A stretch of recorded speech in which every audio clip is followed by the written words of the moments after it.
എല്ലാ സ്ഥലവും ദൈവവചന പാരായണത്തിന് വളരെ പ്രാധാന്യമുണ്ടെന്ന് നമുക്ക് കാണുവാനായിട്ട് സാധിക്കുന്നുണ്ട്. ദൈവം നമ്മോട് പറഞ്ഞ സങ്കീർത്തനങ്ങളാലും സ്തുതികളാലും ദൈവത്തെ മഹത്വപ്പെടുത്തണമെന്നാണ് ദൈവം നമ്മെക്കുറിച്ച് ആഗ്രഹിക്കുന്നത്. ഇപ്പോൾ സഹോദരൻ തമ്പി ജോർജ് കടന്നു വന്ന് സങ്കീർത്തനം വായിക്കുന്നതായിരിക്കും. ദൈവനാമത്തിന് മഹത്വം ഉണ്ടായിരിക്കട്ടെ. സങ്കീർത്തനം 45.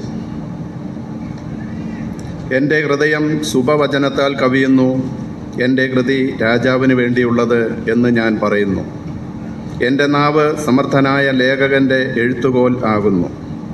നീ മനുഷ്യപുത്രന്മാരിൽ അതിസുന്ദരൻ, ലാവണ്യം നിൻ്റെ അധരങ്ങളിന്മേൽ പകർന്നിരിക്കുന്നു. അതുകൊണ്ട് ദൈവം നിന്നെ എന്നേക്കും അനുഗ്രഹിച്ചിരിക്കുന്നു.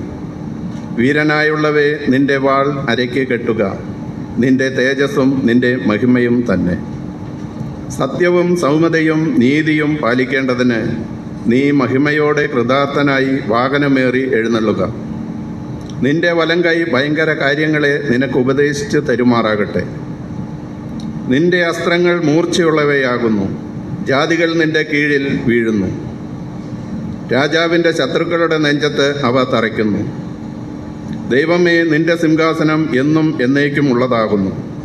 നിന്റെ രാജത്വത്തിൻ്റെ ചെങ്കോൽ നീതിയുള്ള ചെങ്കോലാകുന്നു. നീ നീതിയെ ഇഷ്ടപ്പെട്ട് ദുഷ്ടതയെ ദ്വേഷിക്കുന്നു.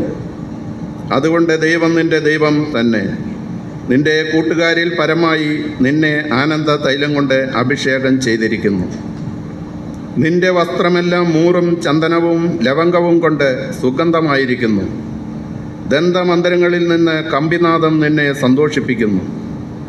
നിന്റെ സ്ത്രീരത്നങ്ങളുടെ കൂട്ടത്തിൽ രാജകുമാരികളുണ്ട്.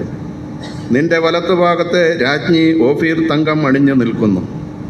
അല്ലയോ കുമാരി, കേൾക്ക, നോക്കുക, ചെവി ചായ്ക്ക.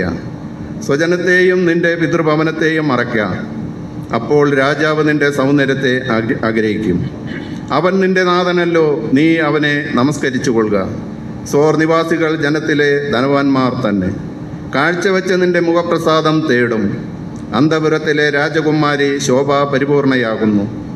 അവളുടെ വസ്ത്രം പൊൻകസവ് കൊണ്ടുള്ളത്. അവളെ ചിത്രത്തയ്യലുള്ള വസ്ത്രം ധരിപ്പിച്ച് രാജസന്നിധിയിൽ കൊണ്ടുവരും. അവളുടെ തോഴിമാരായി കൂടെ നടക്കുന്ന കന്യകമാരെയും നിന്റെ അടുക്കൽ കൊണ്ടുവരും. സന്തോഷത്തോടും ഉല്ലാസത്തോടും കൂടെ അവരെ കൊണ്ടുവരും. അവർ രാജമന്ദിരത്തിൽ പ്രവേശിക്കും. നിന്റെ പുത്രന്മാർ നിന്റെ പിതാക്കന്മാർക്ക് പകരം ഇരിക്കും. സർവഭൂമിയിലും നീ അവരെ പ്രഭുക്കന്മാരാക്കും. ഞാൻ നിന്റെ നാമത്തെ എല്ലാ തലമുറകളിലും ഓർക്കുമാറാക്കും. അതുകൊണ്ട് ജാതികൾ എന്നും എന്നേക്കും നിനക്ക് സ്തോത്രം ചെയ്യും. ആമേൻ. ദൈവനാമം വാഴ്ത്തപ്പെടുമാറാകട്ടെ. Thank you brother. ഇപ്പോൾ നമുക്ക് തുടർന്നുള്ള സമയങ്ങളിൽ ദൈവവചനം കേൾക്കുന്നതിനുള്ള സമയമാണ്. ഇന്നത്തെ ദൈവവചന ശുശ്രൂഷ ഇവാഞ്ചലിസ്റ്റ് ചാണ്ടപ്പിള്ള പിരിപ്പാണ്. പ്രിയ സഹോദരനെയും പ്രത്യേക ഓർക്ക ദൈവം തക്ക സമയത്ത് പ്രിയ സഹോദരനെയും നമ്മുടെ മധ്യയെ കൂട്ടിവരുത്തി ഇന്നത്തെ വചന ശുശ്രൂഷയുടെ അനുഗ്രഹത്തിന് വേണ്ടി എറണാകുളം നോർത്ത് അസംബ്ലിയിൽ ദൈവവേലയിലായിരിക്കുന്ന ബ്രദർ ടെൻസൺ ജോസഫ് കടന്നു വന്ന് പ്രാർത്ഥിക്കും. തുടർന്ന് പ്രിയ സഹോദരനിൽ നിന്ന് നമുക്ക് ദൈവവചനം ശ്രവിക്കാം. ഈ ശുശ്രൂഷകൾക്കായി സഹോദരന്മാരെ ക്ഷണിക്കുന്നു. പ്രാർത്ഥനയ്ക്കായിട്ട് നമ്മളുടെ കണ്ണുകളടയ്ക്കാം. സർവശക്തനായിരിക്കുന്ന ഞങ്ങളുടെ കർത്താവേ, സ്വർഗീയ പിതാവേ, അനുഗ്രഹിക്കപ്പെട്ട ഈ നല്ല സമയത്തിനായിട്ട് നന്ദിയോടെ ഞങ്ങൾ അങ്ങയെ സ്തുതിക്കുന്നു. അങ്ങയുടെ സന്നിധിയിലേക്ക് ഞങ്ങൾ കടന്നു വരുമ്പോൾ ഞങ്ങളുടെ ഹൃദയത്തിൽ പൊങ്ങി വരുന്നത് ഞങ്ങളോടുള്ള നിൻ്റെ സ്നേഹത്തെക്കുറിച്ചാണ്.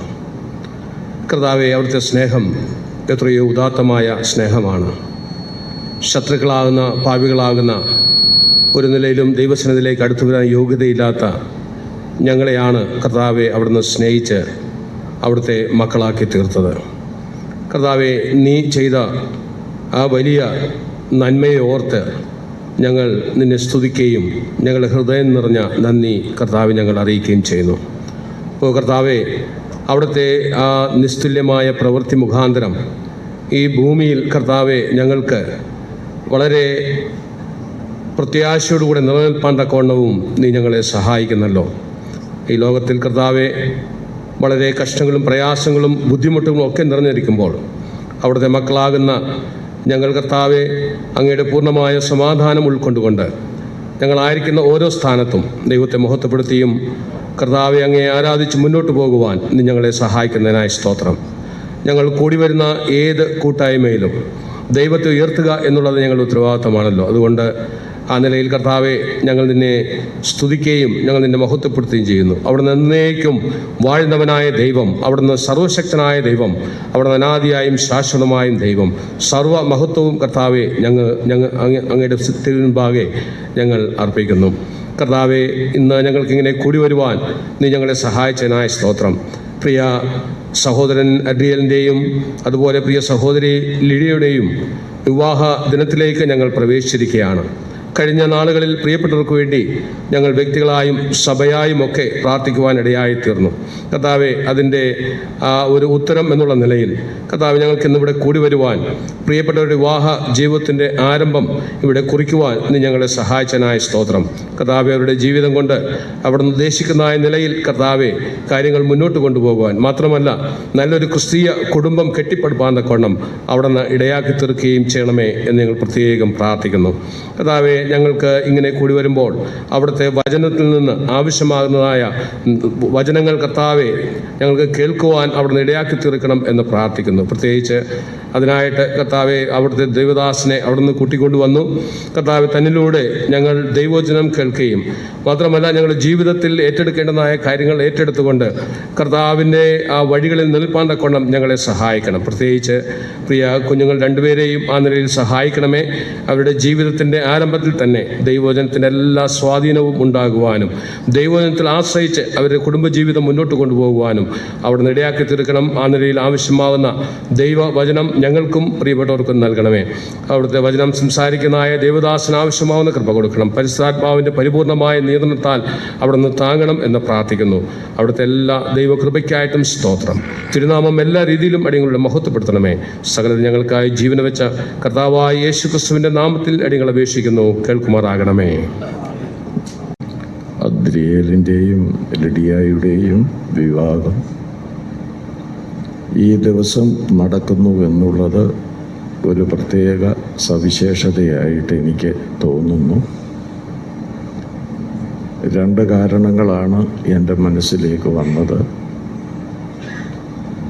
ഒരു പുതിയ ആണ്ടിൻ്റെ പിറവിയുടെ ദിവസമെന്ന നിലയിൽ ആ ദിവസത്തിനൊരു സവിശേഷത ഞാൻ കാണുന്നു.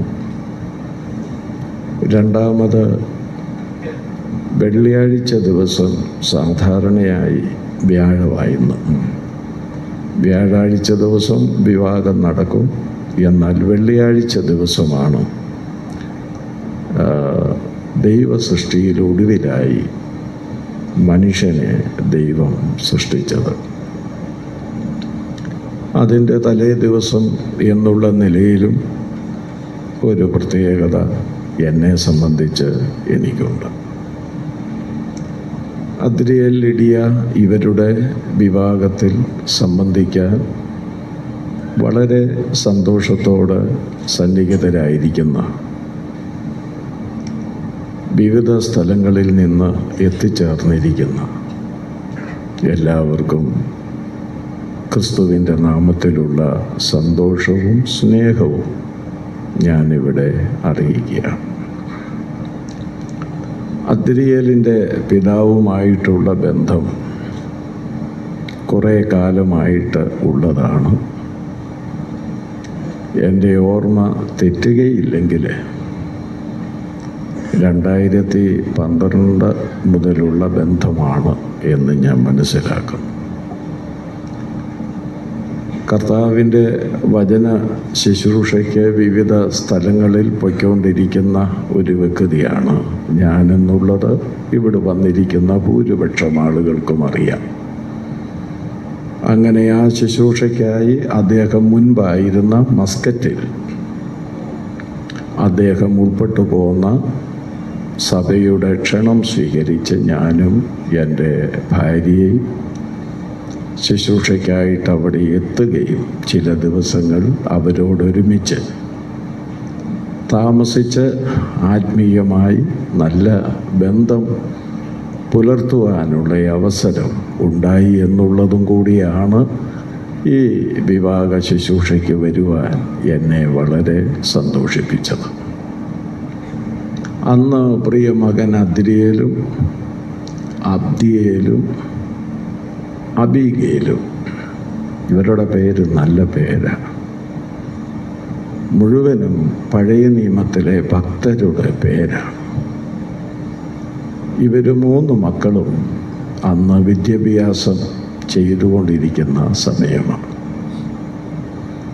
അവരുമായിട്ടൊക്കെ ഒത്തിരി സഹകരിച്ച് സംസാരിക്കാനുമൊക്കെ അവസരമുണ്ടായത് ഞാൻ ഓർക്കുന്നു.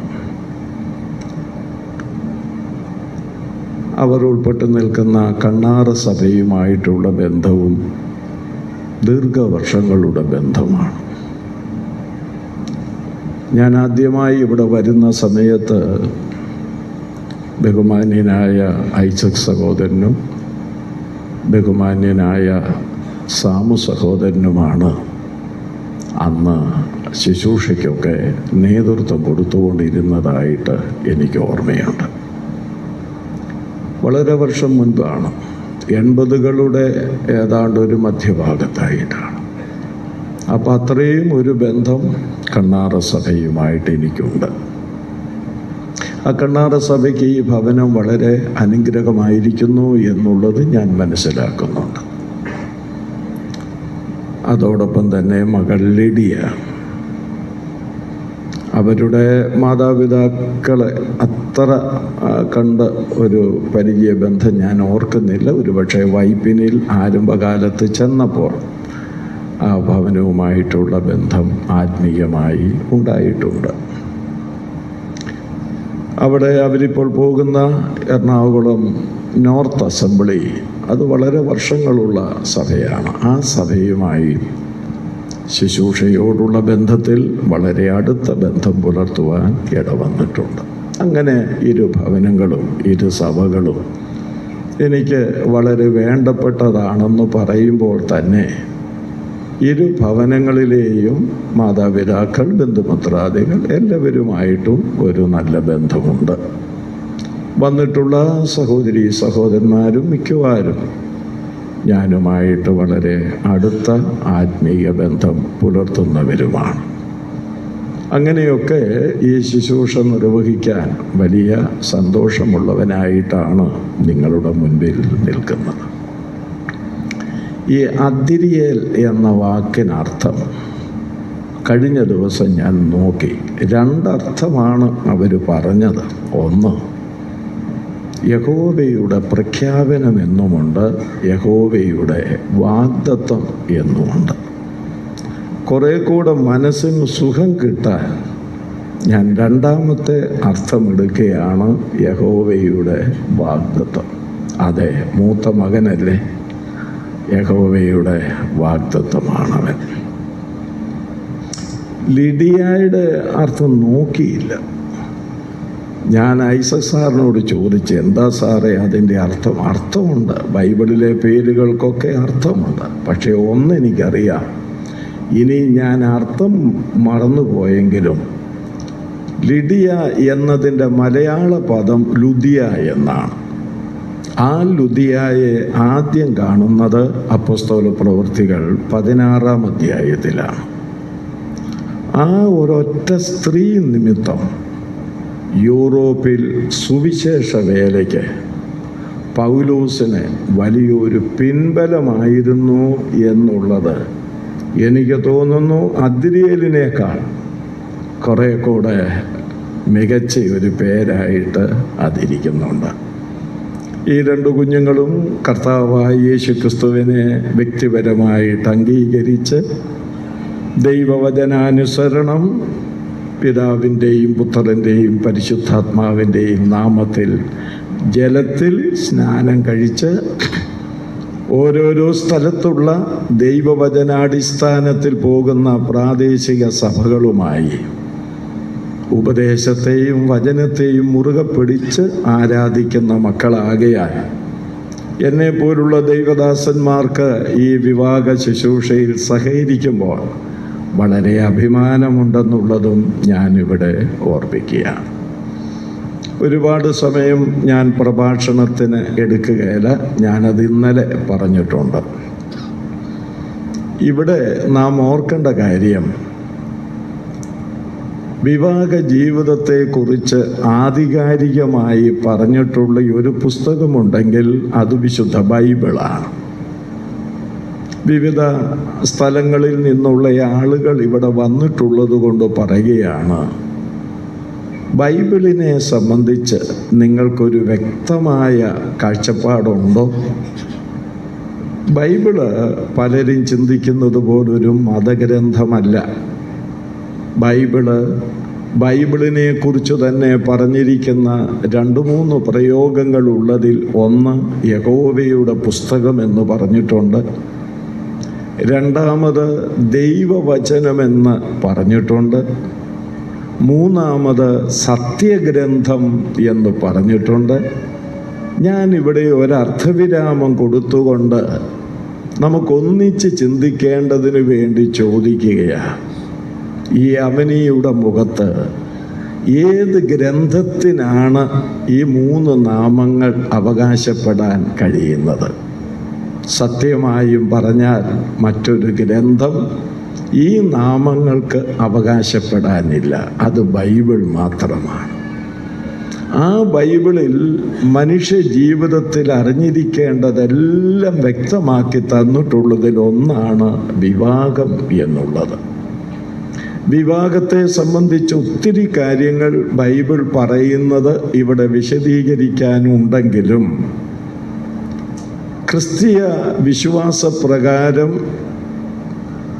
അനുഗ്രഹീതമായ ആരോഗ്യപരമായ ഒരു കുടുംബജീവിതം നയിക്കാൻ അനുപേക്ഷണീയമായിരിക്കുന്ന ഒരു പ്രധാന ഘടകം മാത്രം പറഞ്ഞ് എൻ്റെ വാക്ക് ഞാനിവിടെ അവസാനിപ്പിക്കും.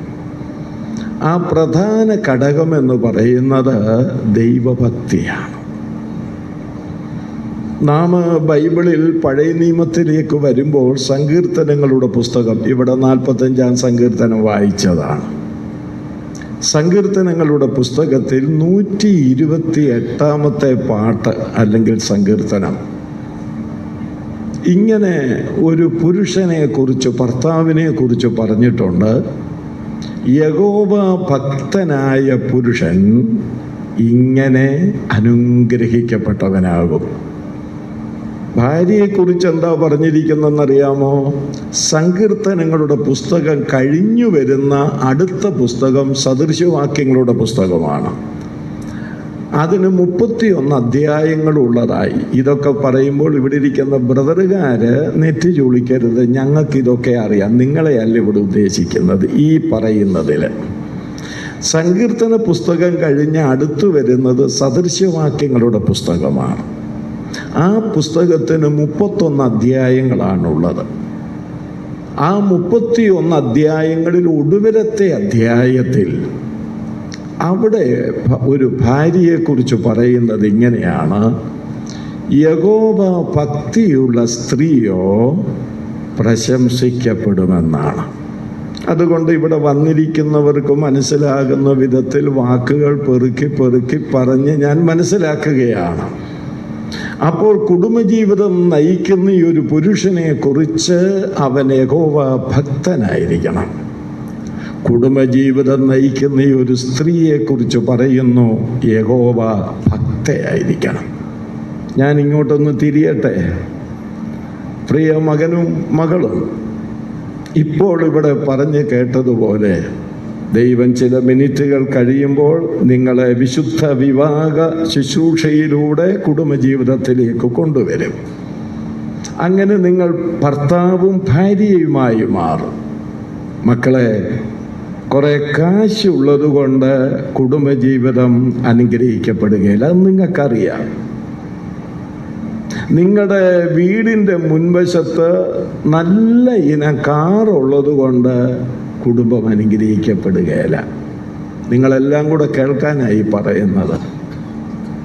നല്ല ജോലി ഉള്ളത് കൊണ്ട് കുടുംബം അനുഗ്രഹിക്കപ്പെടുകയില്ല. ഇതൊക്കെ നമുക്ക് വേണ്ടതാണെങ്കിലും കുടുംബം ദൈവത്താൽ അനുഗ്രഹിക്കപ്പെടണമെങ്കിൽ നിങ്ങൾ ഇരുവരും ദൈവഭക്തനായി ദൈവഭക്തയായി നിങ്ങളുടെ കുടുംബജീവിതം മുൻപോട്ട് കൊണ്ടുപോകേണ്ടത് ആവശ്യമാണ്. ഇനിയും എന്താണ് ദൈവഭക്തി എന്നുള്ളത് ഞാനൊന്ന് ഓർപ്പിക്കാൻ പോവുകയാണ്.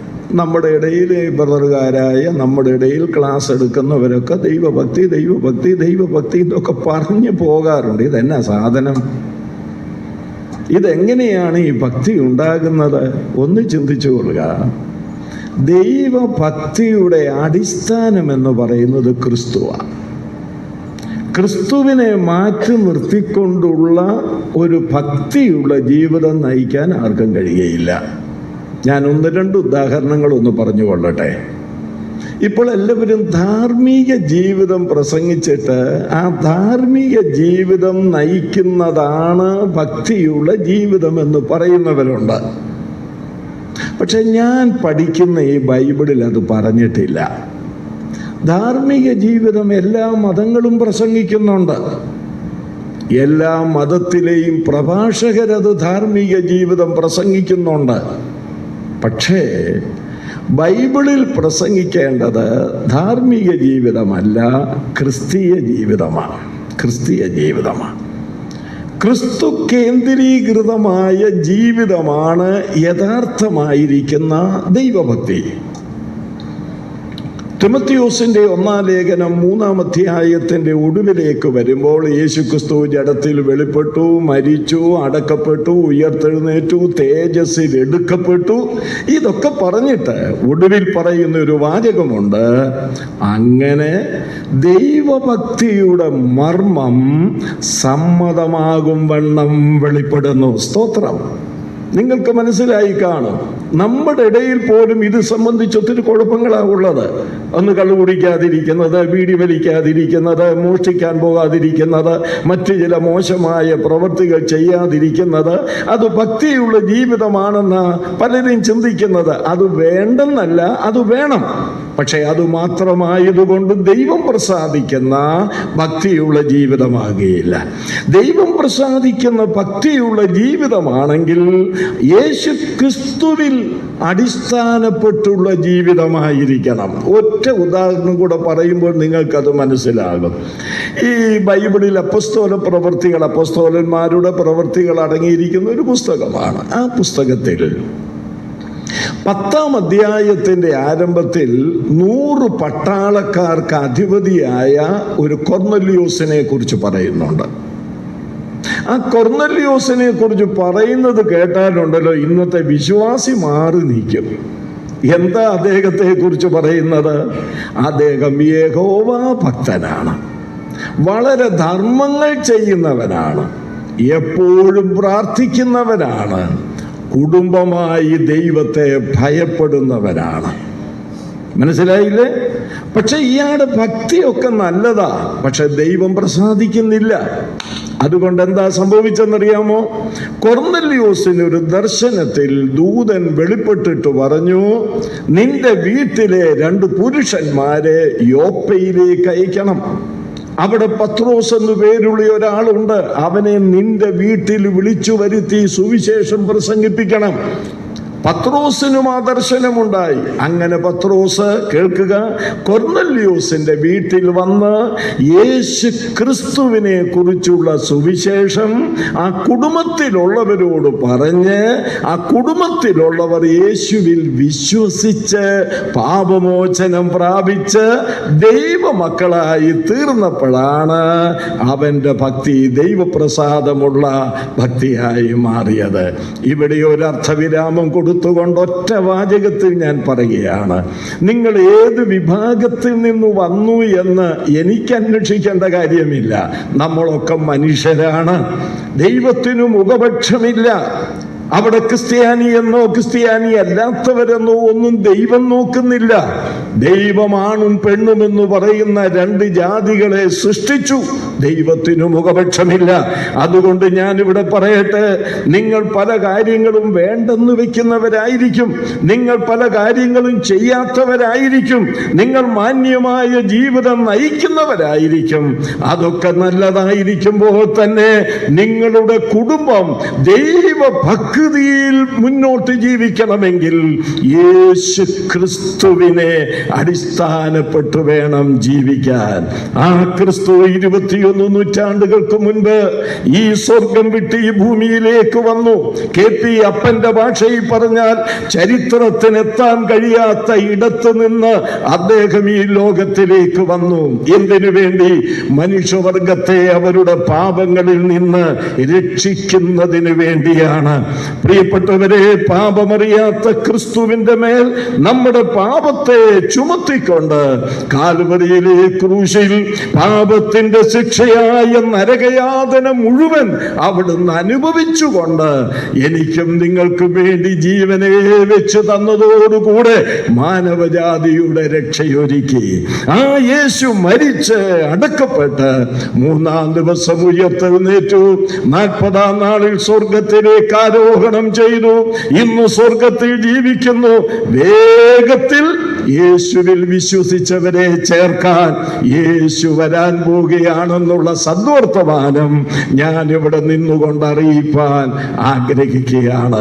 അതുകൊണ്ട് വാത്സല്യ സഹോദരങ്ങളെ, മാന്യരായ സ്ത്രീ പുരുഷന്മാരെ ഞാൻ ഓർപ്പിക്കട്ടെ, യേശു മാത്രം ഏക കർത്താവ്, യേശു മാത്രം ഏക ദൈവം, യേശു മാത്രം ഏക രക്ഷിതാവ്.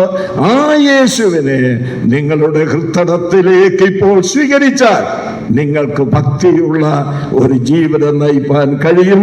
ഈ മക്കൾക്കത് സാധിച്ചു എന്നുള്ളത് ഞാനൊന്ന് ഓർപ്പിക്കട്ടെ. പുസ്തകം മടക്കിക്കൊണ്ട് എങ്ങനെ ക്രിസ്തുവിൽ കേന്ദ്രീകരിക്കപ്പെട്ട് ഒരു ഭക്തിയുള്ള ജീവിതം ക്രിസ്തുവിശ്വാസികൾക്ക് നയിക്കാൻ കഴിയും.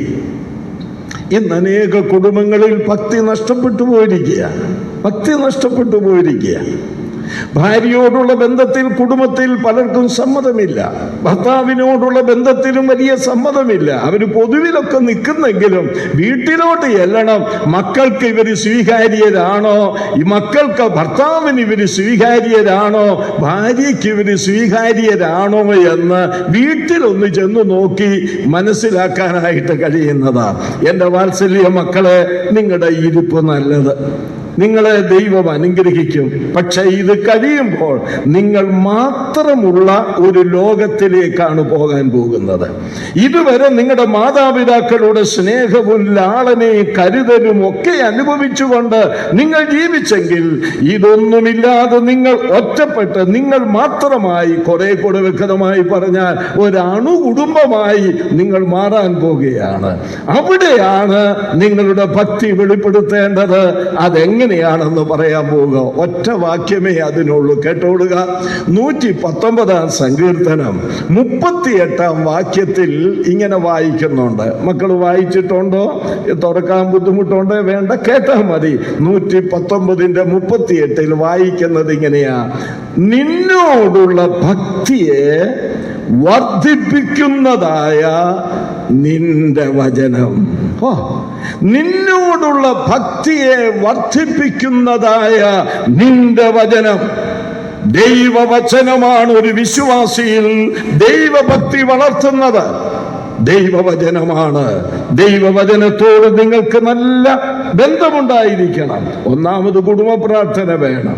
ഇന്ന് പലയിടത്തും അതില്ലെന്നുള്ളതാണ് ഫാഷനായി മാറിയിരിക്കുന്നത്. ഞാൻ ഒരുപാട് സ്ഥലങ്ങളിലൊക്കെ താമസിക്കുന്നയാളാണ്. കാര്യം എല്ലായിടത്തും ഇന്നലെയാണ് ഇവിടെ താമസിച്ചത്. ശനിയാഴ്ച ഇനി മറ്റൊരിടത്താണ്. സ്വന്തം വീട്ടിലെ പാർപ്പ് വളരെ കുറവാണ്. അങ്ങനെ ചിലയിടത്തൊക്കെ ചെല്ലുമ്പോൾ പ്രസംഗം കഴിഞ്ഞ് വീട്ടിലോട്ട് വരുമ്പോൾ ആ വീട്ടുകാർ പറയും, ബ്രദർ വല്ലതും കഴിച്ചേച്ച് കിടന്നു.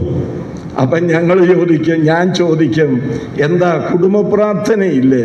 ഞങ്ങളത് പിന്നെ പ്രാർത്ഥിച്ചോളാം, ബ്രദർ അങ്ങ് പൊക്കോ, ഞങ്ങൾക്ക് ഇച്ചിരി ജോലിയുണ്ട്. നമ്മൾ വിടുമോ? നമ്മൾ 19 വർഷമായാലും ഇവരെയൊക്കെ കാണാൻ തുടങ്ങിയിട്ട്. അപ്പം ഞാൻ പറയും, അത് വേണ്ട, നമുക്കൊന്നിച്ച് പ്രാർത്ഥിച്ചതിന് ശേഷം നിങ്ങൾ നിങ്ങളുടെ കാര്യം നോക്കിക്കോ, ഞാൻ കിടക്കാനും പൊക്കോളാം.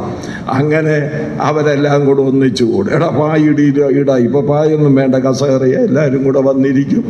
1 മിനിറ്റ് കൊണ്ട് പാടി തീർക്കേണ്ട പാട്ട് വേഗത്തിൽ പാടി തീർക്കും. എന്നിട്ട് എന്നോട് പറയും, ബ്രദറെ, എന്നോട് തന്നെയല്ല ഇവിടെ ഇരിക്കുന്ന ദൈവദാസന്മാർക്കൊക്കെ അനുഭവമുള്ളതാ, ബ്രദറെ ബ്രദർ ഒരു കാര്യം ചെയ്യും, ഒരു വേദഭാഗം പറ, നമുക്കത് വായിക്കാം. നമ്മൾ വിടുവോ? നമ്മൾ പറയും അത് വേണ്ട, നിങ്ങൾ പതിവായി വായിക്കുന്ന വേദഭാഗമുണ്ടല്ലോ അത് വായിക്ക്, നമുക്കത് വായിക്കാം. അപ്പോൾ ചെറുക്കനോട് ഈ അപ്പം പറയും, എടമനെ നമ്മൾ ആ പതിവായി വായിക്കുന്ന വേദഭാഗം വായിക്ക്. ചെറുക്കൻ മിടുക്കൻ, അവൻ ഉടനെടുത്ത് അങ്ങനെ ഒരു പതിവ് ഇവിടെ ഇല്ലല്ലോ. ഞാൻ പറഞ്ഞത് മനസ്സിലായില്ലേ?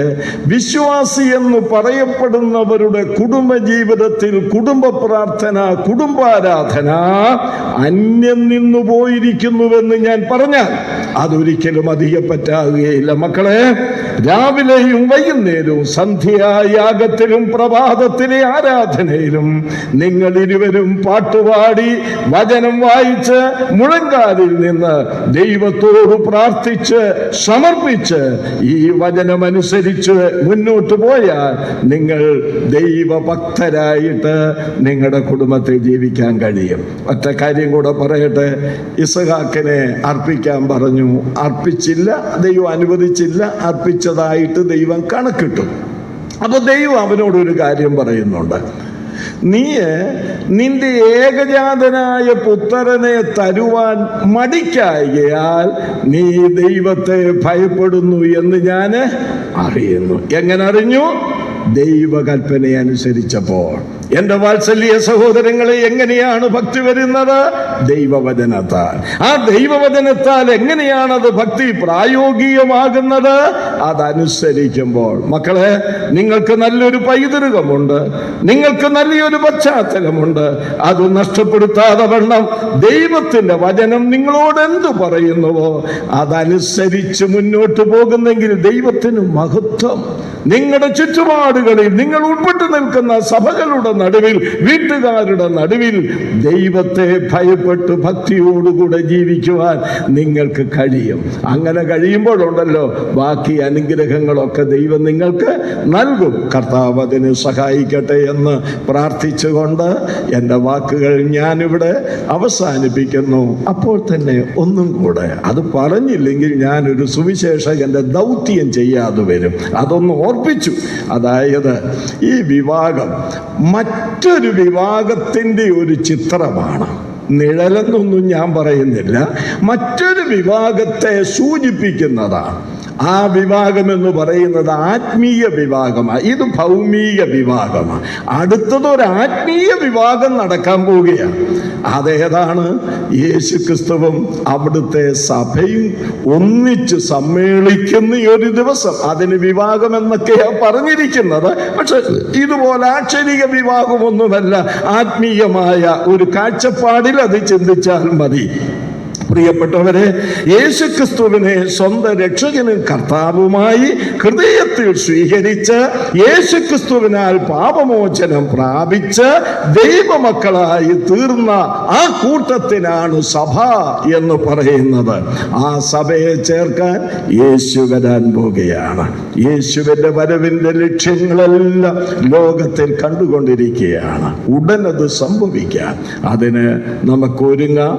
ഇന്നുവരെ യേശുവിൽ വിശ്വസിക്കാതെ മുന്നോട്ട് പോകുന്ന ആരെങ്കിലും ഉണ്ടെങ്കിൽ നിങ്ങളുടെ തെറ്റിദ്ധാരണയല്ല, നിങ്ങളിൽ ഒരുവനെ പോലെ സ്നേഹത്തോടെ ഞാൻ പറയുക, ആ തെറ്റിദ്ധാരണയൊക്കെ മാറണം. യേശു നമ്മുടെ രക്ഷിതാവ, ഞങ്ങളുടെ നല്ല പറയുന്നത്, നമ്മുടെ രക്ഷിതാവ. യേശു നമ്മുടെ ദൈവമാണ്, യേശു നമ്മുടെ കർത്താവാണ്. യേശുവിന്റെ ഹൃദയത്തിന്റെ വാതിലിൽ മുട്ടുമ്പോൾ, അപ്പാ എൻ്റെ പാപങ്ങൾക്ക് വേണ്ടി മരിച്ച യേശുവേ, ഞാൻ അങ്ങേ എൻ്റെ രക്ഷകനും കർത്താവുമായി ഹൃദയത്തിൽ സ്വീകരിക്കുന്നുവെന്ന് തീരുമാനമെടുത്ത് നിങ്ങളും അനുഗ്രഹിക്കപ്പെട്ടവരായി ഈ വിവാഹ ശുശ്രൂഷ കഴിഞ്ഞ് ഭവനത്തിലേക്ക് പോകാൻ ദൈവം നിങ്ങളെ സഹായിക്കട്ടെ. ദൈവം നിങ്ങളെ ആശീർവദിക്കട്ടെ.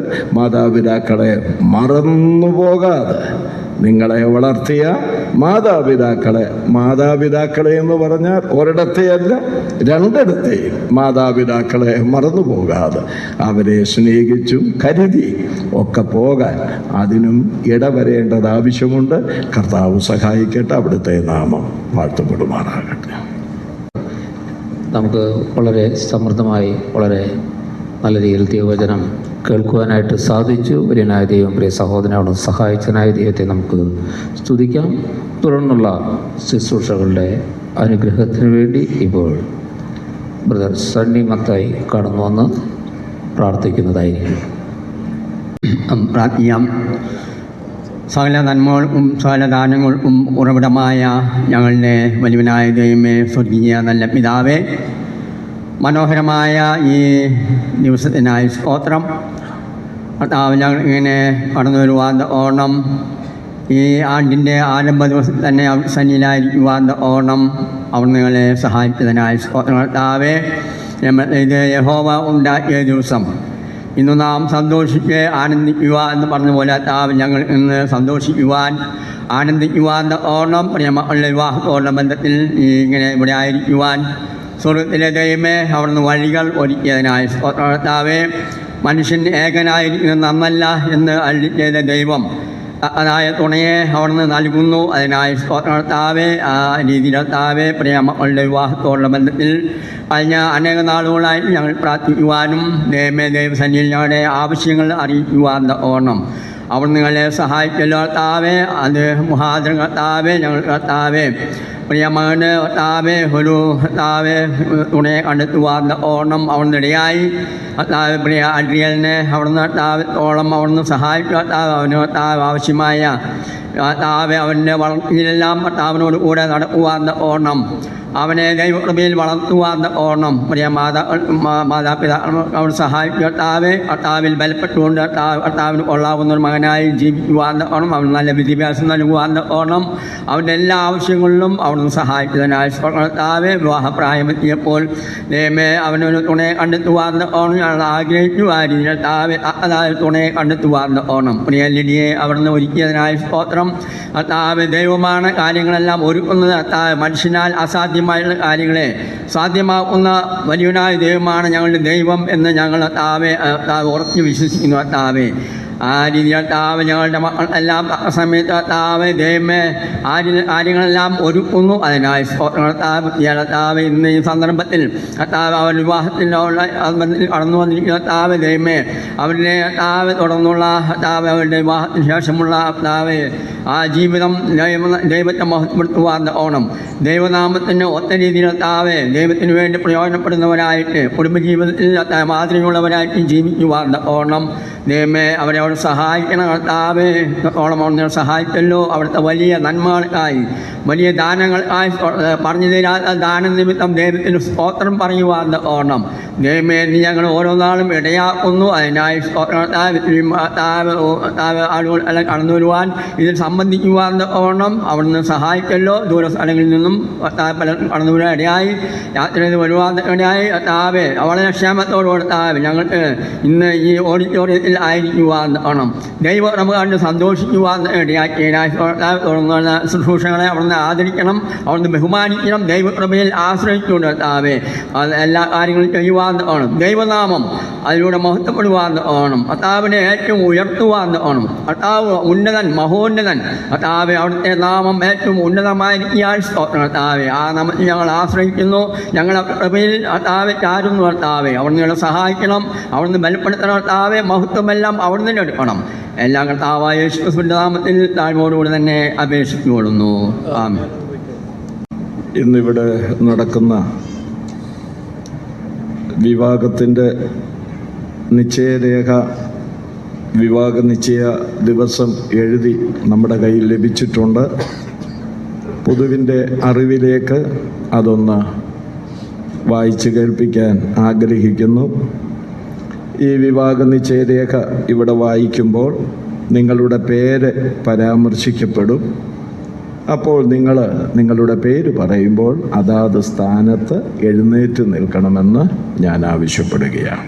തൃശ്ശൂർ ജില്ലയിൽ തൃശ്ശൂർ താലൂക്കിൽ പീച്ചി വില്ലേജിൽ തെക്കുംപാടം ദേശം വേഴപ്പറമ്പൻ വീട്ടിൽ ശ്രീമാൻ റപ്പായി ഷോണിയുടെയും ശ്രീമതി ജൂലി ഷോണിയുടെയും മകനും കണ്ണാറ ക്രിസ്ത്യൻ ബ്രദറൻ സഭാംഗവുമായ അഡ്രിയേൽ ഷോണി റപ്പായി എന്ന ഈ യുവാവും എറണാകുളം ജില്ലയിൽ കൊച്ചി താലൂക്കിൽ എളംകുന്നപ്പുഴ വില്ലേജിൽ കർത്തേടം ദേശത്ത്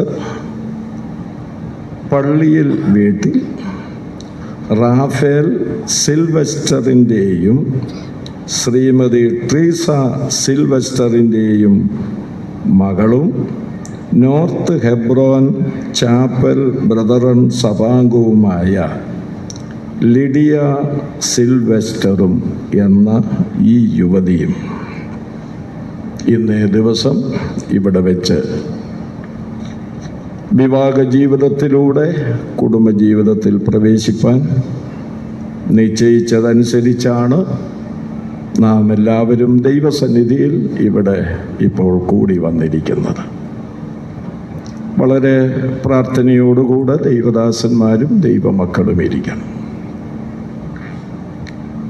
ഞാൻ ഈ കാര്യങ്ങളൊക്കെ മാനുഷിക വശത്ത് നിന്നുകൊണ്ട് ചെയ്യുന്നെങ്കിലും അവരെ യോജിപ്പിക്കുന്നത് ഞാനല്ലെന്നുള്ളത് വേദപുസ്തകം പഠിച്ചിട്ടുള്ളവർക്കറിയാം. ആദം ഹവ്വമാരെ ആദ്യ ദിവസം യോജിപ്പിച്ച ദൈവം തന്നെയാണ് അവിടുത്തെ ആത്മീയ സാന്നിധ്യം കൊണ്ട് അവരെ യോജിപ്പിക്കാൻ പോകുന്നത്. വസ്തുക്കളൊന്നുമല്ല അവരെ യോജിപ്പിക്കുന്നത്, അവരുടെ ഹൃദയങ്ങളാണ് യോജിപ്പിക്കപ്പെടുന്നത്.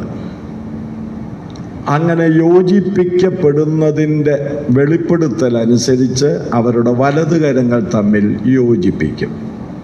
ഈ വിവാഹത്തിൽ അതൊക്കെയാണ് വചനാനുസരണം നടക്കാൻ പോകുന്നത്.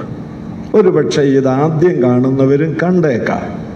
നിങ്ങൾക്കും ഇതൊന്ന് മനസ്സിലാക്കി തന്നു എന്ന് മാത്രമേ ഉള്ളൂ.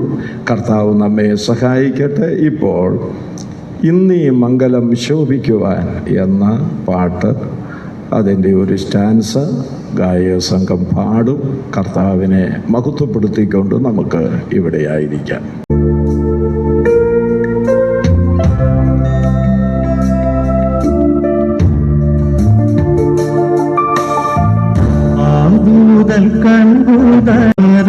കുലത്തെ ആണും പെണ്ണുമായി നിർമ്മിച്ച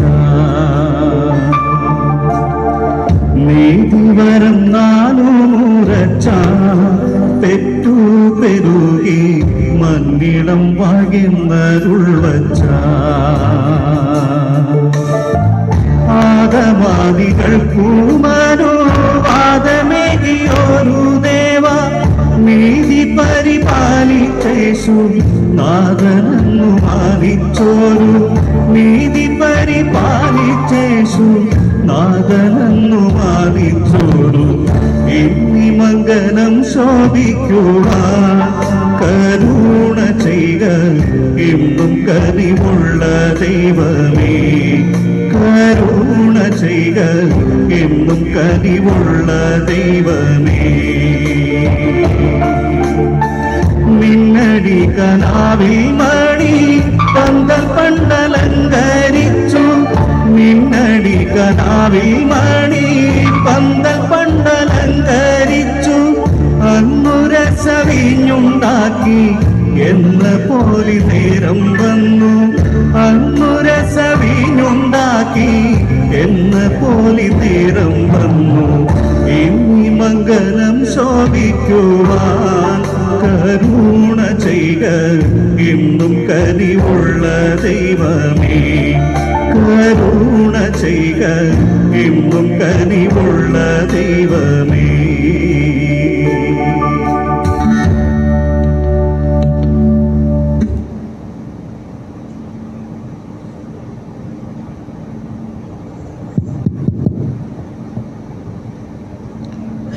പ്രിയ അദ്രിയേൽ മകൾ ലിഡിയ, നിങ്ങൾ ഇരുവരും ഈ ദിവസത്തിന് വേണ്ടി വളരെ പ്രാർത്ഥിച്ചുകൊണ്ടിരുന്നു എന്നെനിക്ക് നന്നായിട്ടറിയാം.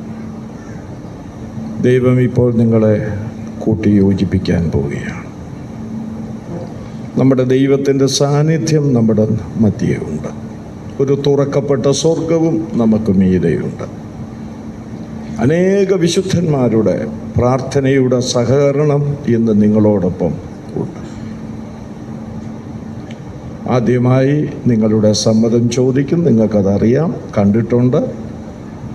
രണ്ടാമത് നിങ്ങളെ കൊണ്ട് ഉടമ്പടി ചെയ്യിക്കും. ഇതൊക്കെ വളരെ കൃപയോടുകൂടെ ചെയ്യാൻ ദൈവം നിങ്ങളെ സഹായിക്കട്ടെ. ആദ്യം അദ്രിയേലിനോട് ചോദിക്കും, തുടർന്ന് മകൾ ലിഡിയായോട് ചോദിക്കും. പിതാവായ ദൈവത്തെയും ജീവനുള്ളവർക്കും മരിച്ചവർക്കും ന്യായാധിപതിയായ യേശുക്രിസ്തുവിനെയും ദൈവത്തിൻ്റെ പരിശുദ്ധാത്മാവിനെയും ദൈവദൂതന്മാരെയും ദൈവസഭയെയും സാക്ഷി നിർത്തി ഞാൻ അദ്രിയേലിനോട് ചോദിക്കുന്നു, നിന്റെ സമീപത്ത് നിൽക്കുന്ന പ്രിയ മകൾ ലിഡിയായെ നിന്റെ ജീവിതത്തിൽ ഏക ഭാര്യയായി സ്വീകരിച്ച് വിശുദ്ധന്മാർക്കുചിതമായ നിലയിലും ദൈവവചനപ്രകാരവും അവളോടുകൂടെ പാർത്തുകൊണ്ട് ഒരു ഉത്തമനായ ഭർത്താവിൻ്റെ കടപ്പാടുകൾ ചെയ്ത് ജീവിക്കാൻ സമ്മതമുണ്ടെങ്കിൽ സമ്മതമുണ്ട് എന്ന് പരസ്യമായും വ്യക്തമായും ദൈവസന്നിധിയിൽ പ്രാർത്ഥനയോടുകൂടെ പ്രിയമകൻ പറയണം. സമ്മതമുണ്ടോ? സമ്മതമുണ്ട്. പ്രിയമകൻ്റെ സമ്മതത്തെ ദൈവം ആദരിക്കട്ടെ.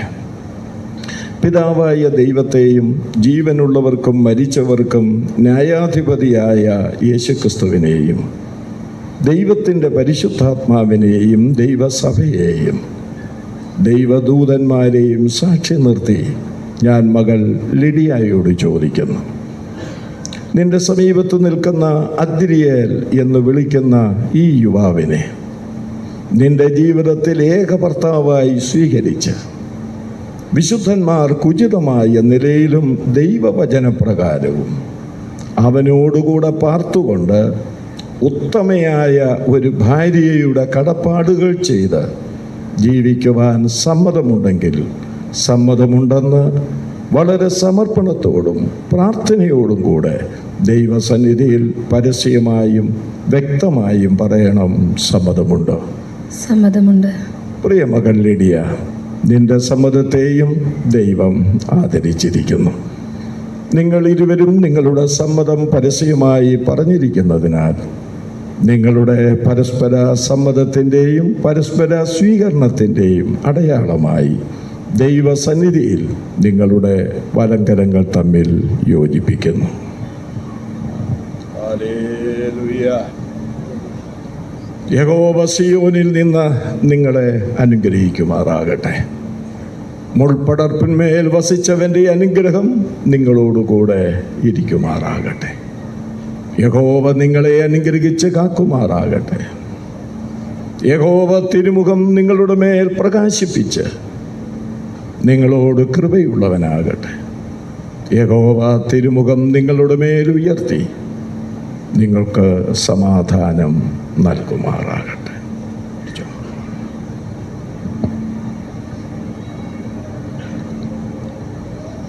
മുഖാമുഖം നോക്കി ഈ ഉഭയസമ്മതം പറയണം. ജനത്തോടല്ല, ദൈവത്തോടുമല്ല, പരസ്പരമാണ് ഈ ഉടമ്പടി എടുക്കുന്നത്. അപ്പോൾ തന്നെ ദൈവസന്നിധിയിലാണത് കൊടുക്കുന്നത്. ഞാൻ ആ വാക്കുകൾ പറഞ്ഞു തരും.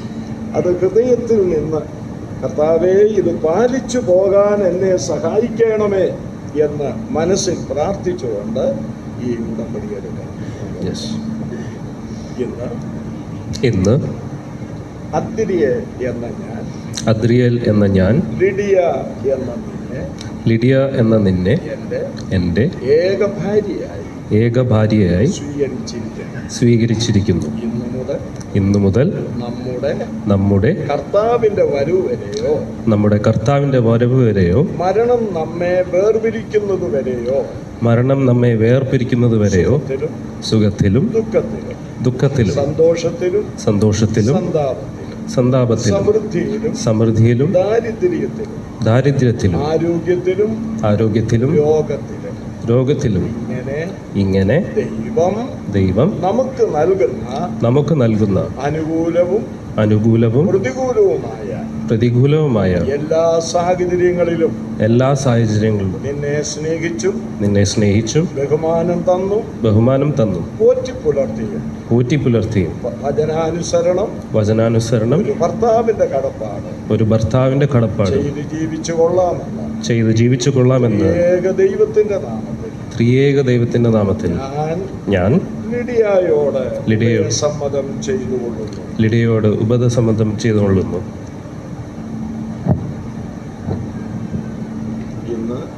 ഇന്ന് ലിഡിയ എന്ന ഞാൻ അദ്രിയേൽ എന്ന അങ്ങയെ എൻ്റെ ഏകഭർത്താവായി സ്വീകരിച്ചിരിക്കുന്നു.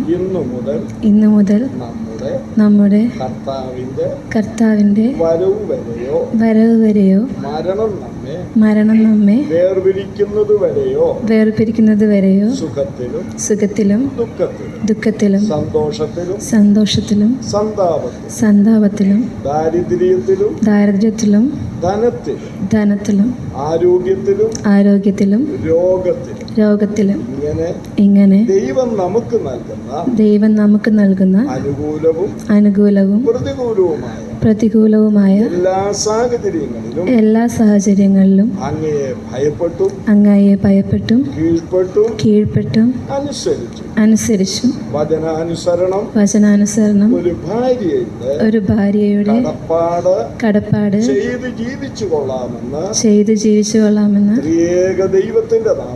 ത്രിയേക ദൈവത്തിന്റെ നാമത്തിൽ ദൈവസഭയുടെ മുൻപാകെ ഞാൻ അങ്ങയോട് ഉടമ്പടി ചെയ്തുകൊള്ളുന്നു.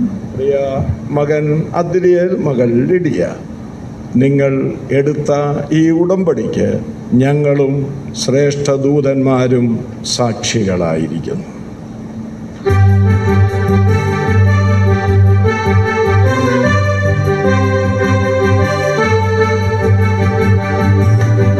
സ്വർപ്പൂരമേ ഉടമ്പടിക്കൂ സാക്ഷി നിൽക്കും നിന്മനമേ സ്വർഗസ്ഥനേ ദമ്പതികൾ ആശീർവാദം ഏകിടട്ടെ.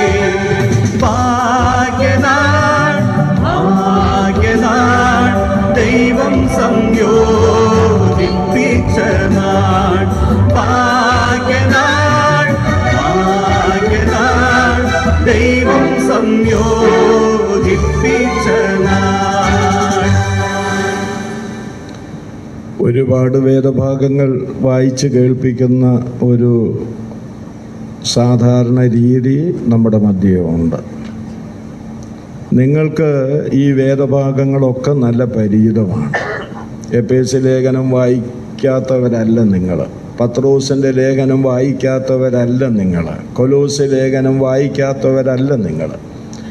ഇന്ന് ഞാൻ നിങ്ങൾക്കൊരു ഹോംവർക്ക് തരികയാണ്.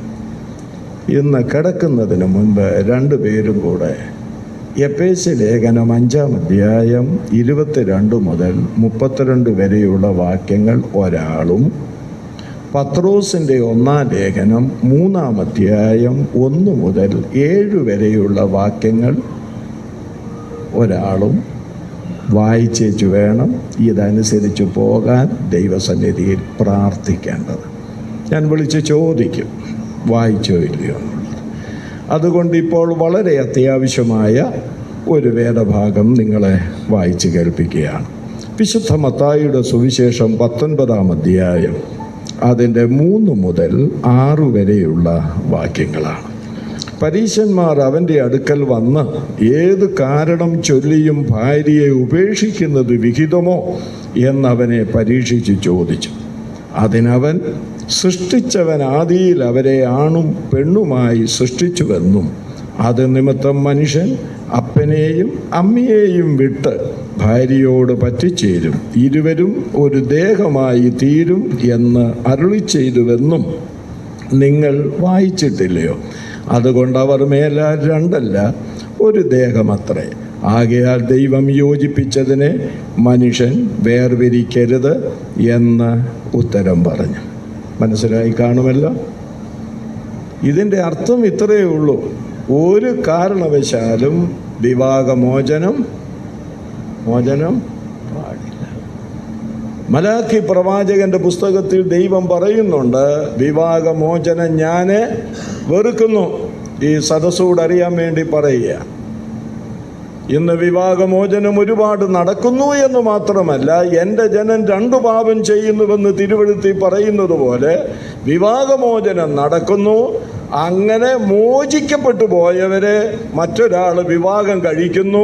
അത് വ്യഭിചാരമെന്നാണ് യേശു പറഞ്ഞിരിക്കുന്നത്. എന്നാൽ മക്കളെ സംബന്ധിച്ചതൊന്നും ഉണ്ടാകുകയില്ല.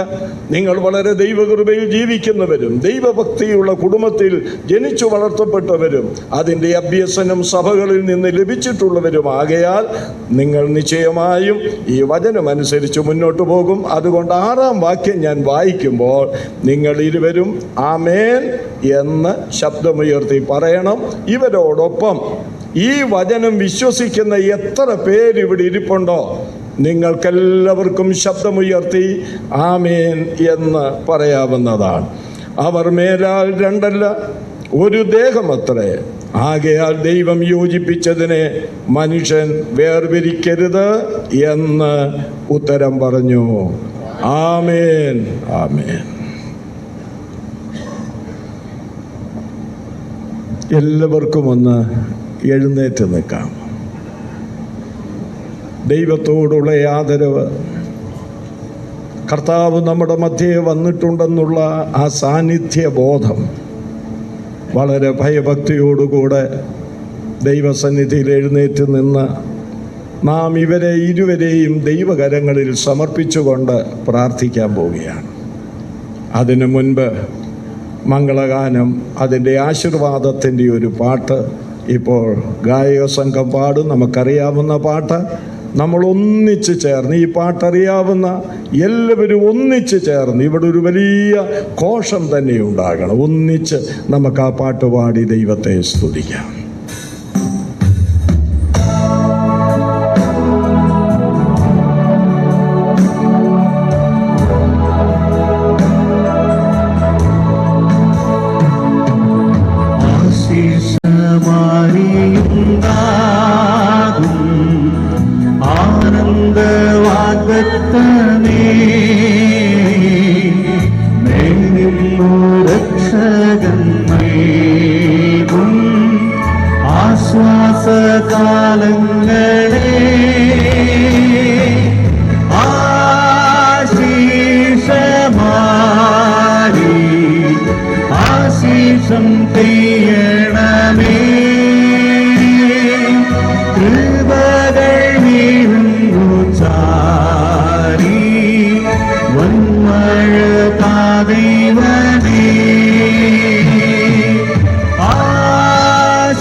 നമുക്കെല്ലാവർക്കും ദൈവസന്നിധിയിൽ ഇവർക്ക് വേണ്ടി പ്രാർത്ഥിക്കാം.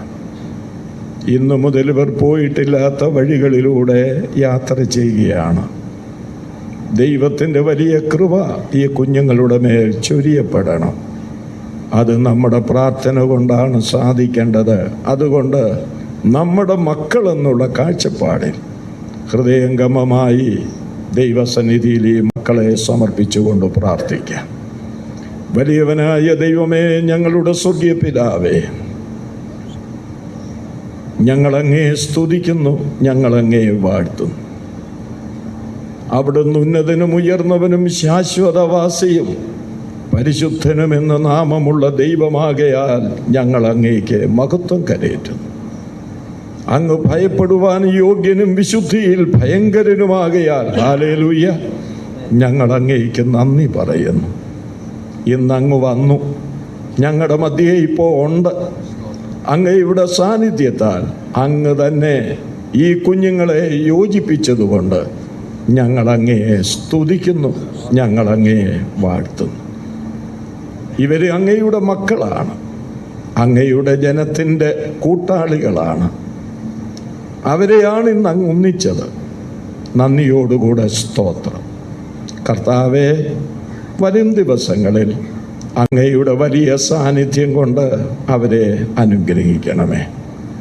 അവരുടെ വഴികളിൽ അങ്ങ് കൂടെ ഇരിക്കണമേ. അവർ പോകേണ്ട വഴി അവിടുന്ന് കാണിച്ചു കൊടുക്കണമേ. കർത്താവ് അവർക്ക് നല്ലവനും വിശ്വസ്തനും മതിയായവനുമായി കർത്താവെ കൂടെയുള്ളത് കൊണ്ട് സ്തോത്രം. ഈ വർഷത്തിൻ്റെ ആദ്യ ദിവസം സ്തോത്രം സ്തോത്രം. അവരെ കുടുംബജീവിതത്തിലേക്ക് കൊണ്ടുവന്നതുകൊണ്ട് സ്തോത്രം. നാം സന്തോഷിച്ചുല്ലസിച്ച് ദൈവത്തിന് മഹത്വം കൊടുക്കുക. കർത്താവേ, ഈ കുഞ്ഞുങ്ങൾ രക്ഷയിലേക്ക് വന്നു, സ്നാനപ്പെട്ടു, വചനപ്രകാരം ജീവിച്ചു, അവർക്ക് വിദ്യാഭ്യാസം കൊടുത്തു, അവർക്ക് ജോലി കൊടുത്തു, ദൈവത്തിൻ്റെ ആലോചന പ്രകാരം തക്ക സമയത്ത് അവരെ ഭാര്യാഭർത്താക്കന്മാരാക്കി തീർത്തു. അതോർത്ത് സ്തോത്രം. കർത്താവെ, അവരെ വളർത്തിയ, പത്യോപദേശം പറഞ്ഞു കൊടുത്ത കുടുംബങ്ങളെയും സഭകളെയും ആ കരങ്ങളിലേക്ക് ഏൽപ്പിക്കുന്നു. അവർക്ക് കൊടുത്ത ആ വലിയ കാഴ്ചപ്പാടുകൾക്കായും തിരുനാമത്തിന് സ്തോത്രം.